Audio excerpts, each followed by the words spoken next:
जय श्री कृष्णा। आइए सुनते हैं पितृपक्ष मास में अपने पितरों के तर्पण के लिए गरुड़ पुराण का पहला अध्याय भगवान विष्णु तथा गरुड़ के संवाद। पापी मनुष्यों की इस लोक तथा परलोक में होने वाली दुर्गति का वर्णन। 10 गात्र के पिंडदान से यातना देह का निर्माण कैसे होता है।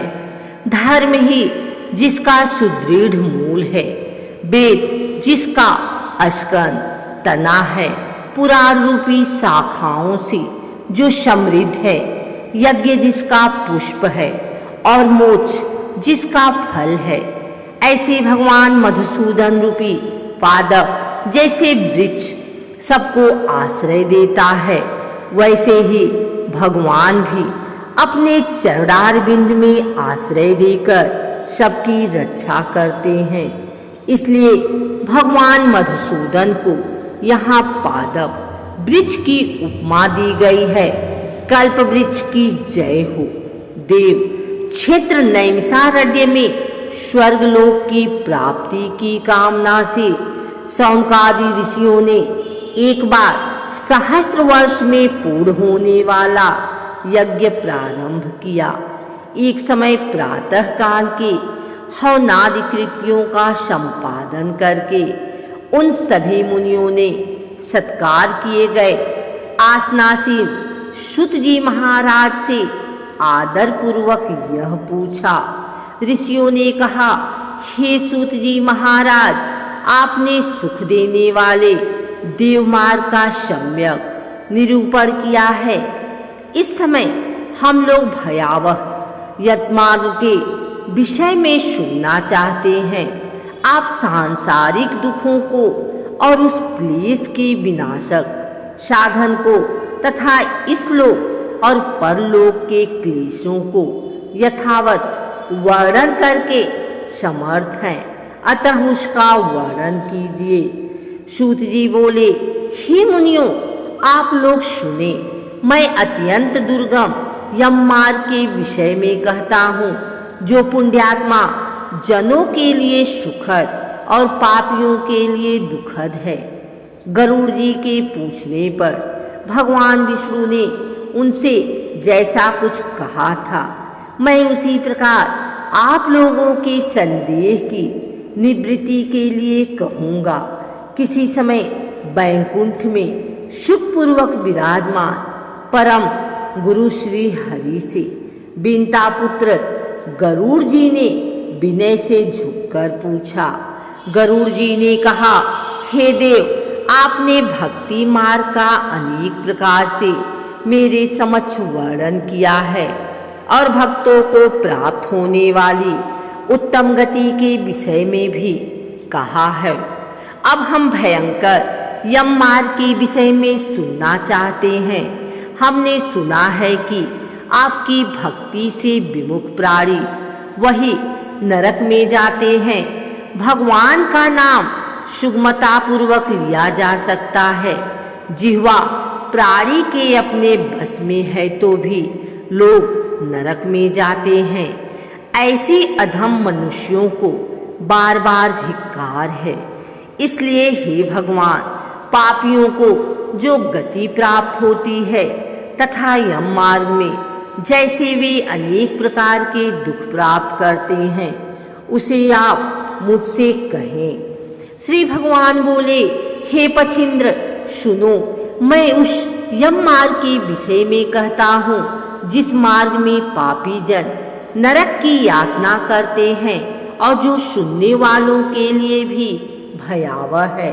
हे ताक्ष्य, जो प्राणी सदा पाप परायण है, दया और धर्म से रहित है, जो दुष्ट लोगों की संगति में रहते हैं, सत्य शास्त्र और सत्संगति से विमुख हैं, जो अपने को स्वयं प्रतिष्ठित मानते हैं, अहंकारी हैं तथा धन और मान के मन में चूर हैं, आसुरी शक्ति को प्राप्त हैं तथा दैवी संपत्ति से रहित हैं, जिनका चित्त अनेक विषयों में आसक्त होने से भ्रांत है, जो मोह के जाल में फंसे हैं और कामनाओं के भोग में लगे हैं। ऐसे व्यक्ति अपवित्र नरक में गिरते हैं। जो लोग ज्ञानशील हैं वे परम गति को प्राप्त होते हैं। पापी मनुष्य दुखपूर्वक यम यातना प्राप्त करते हैं। पापियों को इस लोक में जैसे दुख की प्राप्ति होती है और मृत्यु के पश्चात वे जैसी यम यातना को प्राप्त होते हैं, उसे सुनो। यथोपार्जित पुण्य और पाप के फलों को पूर्व में भोग कर कर्म के संबंध से उसे कोई शारीरिक रोग हो जाता है, आदि मानसिक रोग और व्याधि शारीरिक रोग से युक्त तथा जीवन धारण करने की आशा से उत्कंठित उस व्यक्ति की जानकारी के बिना ही सर्प की भांति बलवान काल उसके समीप आ पहुँचता है। उस मृत्यु की संप्राप्ति की स्थिति में भी उसे वैराग्य नहीं होता।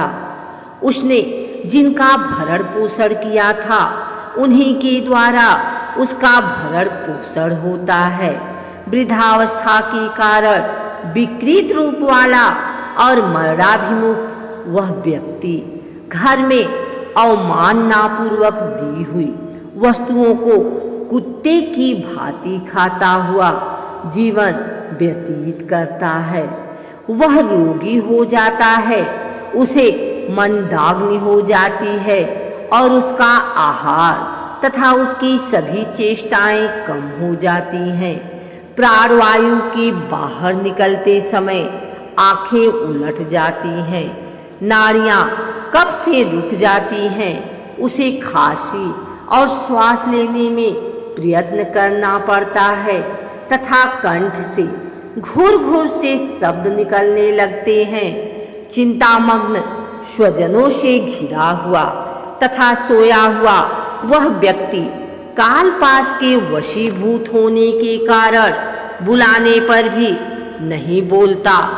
इस प्रकार कुटुंब के भरण पोषण में ही निरंतर लगा रहने वाला अजितेंद्रिय व्यक्ति अंत में रोते बिलखते बंधु बांधवों के बीच उत्कट वेदना से संज्ञा शून्य होकर मर जाता है। हे गरुड़, उस अंतिम क्षण में प्राणी को व्यापक दिव्य दृष्टि प्राप्त हो जाती है, जिससे वह लोक परलोक को एकत्र देखने लगता है। अतः चकित होकर वह कुछ भी नहीं कहना चाहता। यमदूतों के समीप आने पर भी सभी इंद्रियां विकल हो जाती हैं, चेतना जड़ीभूत हो जाती है और प्राण चलायमान हो जाते हैं। आतुर काल में प्राण वायु के अपने स्थान से चल देने पर एक क्षण भी एक कल्प के समान प्रतीत होता है और 100 बिच्छुओं के डंक मारने जैसी पीड़ा होती है। वैसी ही पीड़ा का उस समय उसे अनुभव होने लगता है। वह मरणासन व्यक्ति फेन उगलने लगता है और उसका मुख लार से भर जाता है। पापी जनों के प्राणवायु अधोद्वार गुर्दा मार्ग से निकलते हैं। उस समय दोनों हाथों में पास और दंड धारण किए नग्न दांतों को कटकटाते हुए क्रोधपूर्ण नेत्र वाले यम के 2 भयंकर दूत समीप में आते हैं। उनके केस ऊपर की ओर उठे होते हैं। वे कौवे के समान काले होते हैं और टेढ़े मुख वाले होते हैं तथा उनके नख आयुध की भांति होते हैं। उन्हें देखकर भयभीत हृदय वाला वह मरणासन प्राणी मलमूत्र का विसर्जन करने लगता है। अपने 5 भौतिक शरीर से हाय हाय करते हुए निकलता हुआ तथा यमदूतों के द्वारा पकड़ा हुआ वह अंगुष्ठ मात्र प्रमाण का पुरुष अपने घर को देखता हुआ यमदूतों के द्वारा यातना देह से ढक करके गले में बलपूर्वक पासों से बांधकर सुदूर यम मार्ग यातना के लिए उसी प्रकार ले जाया जाता है जिस प्रकार राजपुरुष दंडनीय अपराधी को ले जाते हैं। इस प्रकार ले जाने से उस जीव को यम के दूत तर्जना करके डराते हैं और नरकों के तीव्र भय का पुनः पुनः वर्णन करते हैं। यमदूत कहते हैं, हे दुष्ट, शीघ्र चल, तुम यमलोक जाओगे। आज तुम्हें हम सब कुंभपाक आदि नरकों में शीघ्र ही ले जाएंगे। इस प्रकार यमदूतों की बाणी तथा बंधु बांधवों का रुदन सुनता हुआ वह जीव जोर से हाहाकार करके विलाप करता है और यमदूतों के द्वारा प्रताड़ित किया जाता है।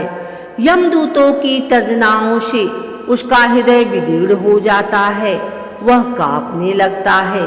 रास्ते में कुत्ते काटते हैं और अपने पापों का स्मरण करता हुआ वह पीड़ित जीव यम मार्ग में चलता है।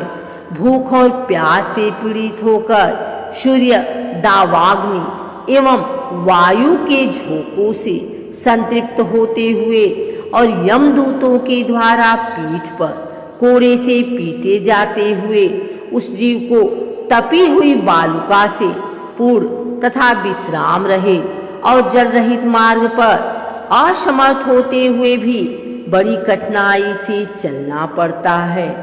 थककर जगह जगह गिरता और मूर्छित होता हुआ वह पुनः उठकर पापी जनों की भांति अंधकारपूर्ण यमलोक में ले जाया जाता है। 2 अथवा 3 मुहूर्त में वह मनुष्य वहां पहुंचाया जाता है और यमदूत उसे घोर नरक यातनाओं को दिखाते हैं। मुहूर्त मात्र में यम को और नारकी यातनाओं के भय को देखकर वह व्यक्ति यम की आज्ञा से आकाश मार्ग से यमदूतों के साथ पुनः इस लोक मनुष्य लोक में चला आता है। मनुष्य लोक में आकर अवधि वासना से बद्ध वह जीव देह में प्रविष्ट होने की इच्छा रखता है, किंतु यमदूतों द्वारा पकड़कर पास में बांध दिए जाने से भूख और प्यास से अत्यंत पीड़ित होकर रोता है। हे ताच्य, वह पातकी प्राणी पुत्रों से दिए हुए पिंड तथा आतुर काल में दिए हुए दान को प्राप्त करता है तो भी उसे नास्तिक को तृप्ति नहीं होती। पुत्रादि के द्वारा पापियों के उद्देश्य से किए गए श्राद्ध, दान तथा जलांजलि उनके पास ठहरती नहीं, अतः पिंडदान का भोग करने पर भी वे क्षुधा से व्याकुल होकर यम मार्ग में जाते हैं। जिनका पिंडदान नहीं होता वे प्रेत रूप में होकर कल पर्यंत निर्जन वन में दुखी होकर भ्रमण करते रहते हैं। सैकड़ों करोड़ कल्प बीत जाने पर बिना भोग किए कर्म फल का नाश नहीं होता और जब तक वह पापी जीव यातनाओं का भोग नहीं कर लेता तब तक उसे मनुष्य शरीर भी प्राप्त नहीं होता। हे पक्षी, इसलिए पुत्र को चाहिए कि वह 10 दिनों तक प्रतिदिन पिंडदान करे। हे पक्षी श्रेष्ठ, वे पिंड प्रतिदिन 4 भागों में विभक्त होते हैं। उनमें 2 भाग तो प्रेत के देह के पंचभूतों की पुष्टि के लिए होते हैं, तीसरा भाग यमदूतों को प्राप्त होता है और चौथे भाग से उस जीव को आहार प्राप्त होता है। 9 रात दिनों में पिंड को प्राप्त करके प्रेत का शरीर बन जाता है और 10वें दिन उसमें बल की प्राप्ति होती है। हे खग, मृत व्यक्ति के देह के जल जाने पर पिंड के द्वारा